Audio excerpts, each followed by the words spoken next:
सन्माननीय व्यासपीठावरील मान्यवर तज्ञ परीक्षक व इथे जमलेल्या माझ्या बालमित्र-मैत्रिणींनो, सर्वांना माझा नमस्कार. माझे नाव तेजल रामोकर आहे. मी इयत्ता 6वी शिकते. आज मी येथे आले आहे अशी कथा सांगायला ज्याच्यात आहे शौर्य, ज्याच्यात आहे बलिदान आणि ज्याच्यात आहे भारतीय सैनिकांची अस्सल ओळख. जय किंवा पराजय नाही, फक्त विजय. तो विषय म्हणजे ऑपरेशन सिंदूर शौर्यगाथा, जी केवळ कथा नाही तर भारत भूमीच्या मातीचा सुगंध आहे, जवानांच्या रक्ताचा साक्षात्कार आहे. मातृभूमी हे प्रेमाचे सर्वोच्च शिखर आहे. मित्रांनो, कारागीर युद्ध म्हटलं की डोळ्यासमोर उभं राहतात ते हिमालयाच्या कानाकोपऱ्यातील उभे असलेले आपल्या भारत मातेचे वीर. आणि त्याच कारगिल युद्धात झालेले 22 एप्रिल 2025 रोजी पहलगाम येथे झालेल्या दहशतवादी हल्ल्याला प्रत्युत्तर म्हणून भारताने ऑपरेशन सिंदूर ही लष्करी कारवाई केली होती. ऑपरेशन सिंदूर ही केवळ सैनिकी मोहीम नाही तर भारतीय लाल्यांनी मृत्यूला सामोरे जाऊन लिहिलेली जाज्वल्य शौर्यगाथा होती. म्हणून म्हणेल, शूरवीरांच्या रक्ताने लिहिली जाते इतिहासगाथा, शूरवीरांच्या रक्ताने लिहिली जाते इतिहासगाथा.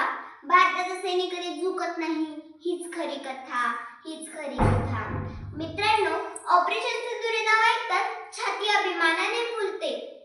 या मोहिमेत दाखवून दिलेले सैनिकांचे ध्येय पाहून शत्रू थरथर कापले.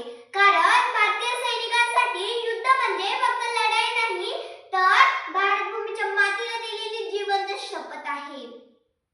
या मोहिमेत शत्रूच्या कारस्थानांना चिरडून टाकलं.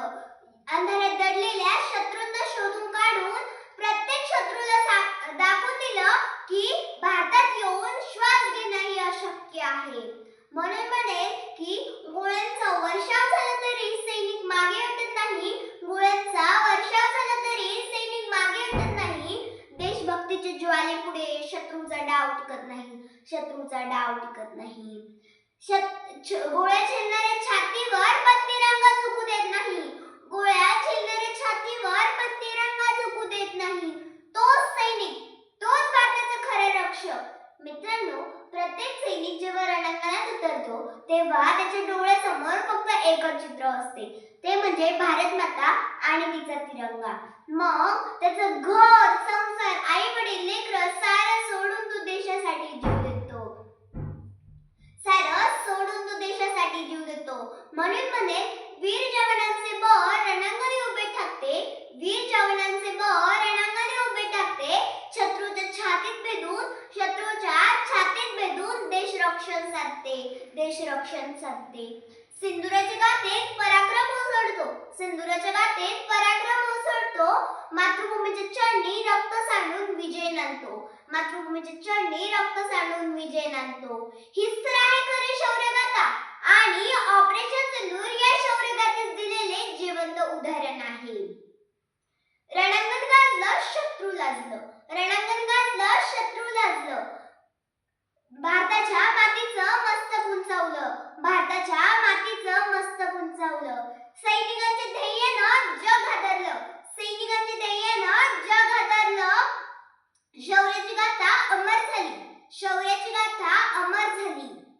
मित्रांनो, ऑपरेशन सिंदूर ही केवळ युद्धकला नाही तर प्रत्येक भारतीयासाठी प्रेरणा, ज्यांनी देशावर निस्वार्थ प्रेम करावं, देशासाठी काहीतरी द्यावं याची जाणीव करून देणारी शपथ. आज मी या व्यासपीठावरून प्रत्येक भारतीयाला एकच संदेश देऊ इच्छिते की भारत अजय आहे, अभंग आहे आणि विजयी राहणार आहे. शेवटी जाता जाता मी एवढेच म्हणेन की शौर्याच्या इतिहासाला अंत नाही, शौर्याच्या इतिहासाला अंत नाही. भारतीय सैनिकांच्या त्यागाला मोल नाही, भारतीय सैनिकांच्या त्यागाला मोल नाही.